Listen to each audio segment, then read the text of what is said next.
Halo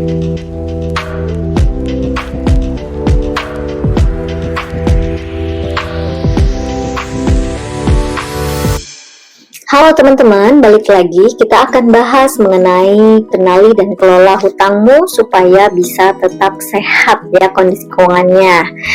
Nah, kita ingat bahwa posisi utang itu pada catatan keuangan kita, kalau misalnya kita sudah pernah membuat neraca keuangan, kemarin kan di bab 1 sudah pernah tahu tuh larinya kemana aja sih keuangan kita.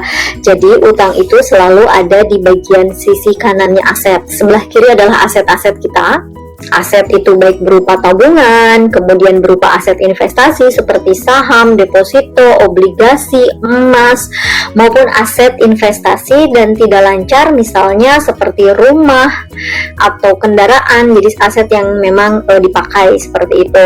Nah, di sebelah kanannya itu ada sisi utang. Jadi contohnya kalau misalnya kita punya rumah dan rumahnya itu kepemilikannya KPR, maka sebelah kiri aset kita adalah nilai rumahnya, sebelah kanan adalah si KPR-nya, seperti itu. Nah, kalau misalnya utang kita lebih sedikit daripada aset, itu sebetulnya masih dikategorikan sehat ya, kalau misalnya nggak lebih dari 50%. Kenapa demikian? Jadi kalau misalnya asetnya lebih besar daripada utangnya, itu bagus. Jadi dimana kalau misalnya kita kehilangan pekerjaan, nggak bisa bayar cicilan lagi, dengan kita menjual semua aset kita itu bisa ketutup utangnya kayak gitu. Jadi nggak usah sampai semuanya dijual, 50%-nya aja utangnya udah lunas. Itu yang sehat seperti itu. Atau bahkan yang lebih sehat banget ya kalau misalnya utangnya 0 seperti itu. Nah, utang sendiri ada jangka panjang dan juga ada jangka pendek. Jangka panjang itu seperti halnya KPR, KPA, pemilikan apartemen. Kemudian kalau yang jangka pendek itu seperti kartu kredit, kredit tanpa agunan, biasanya sih kurang dari 3 tahun. Nah, itu di sisi neraca ya, jadi di sisi potret keuangan kita, aset dan juga hutangnya. Kemudian gimana dari sisi pengeluaran bulanan kita. Jadi kalau utangnya besar berarti kita punya metode cicilan untuk melunasinya. Nah, cicilan ini dibayarkan biasanya setiap bulan. Porsi cicilan yang sehat tidak lebih dari 35% per bulan dari penghasilan kita. Kalau misalnya utangnya udah lunas, berarti bagus dong cicilannya jadinya 0, seperti itu.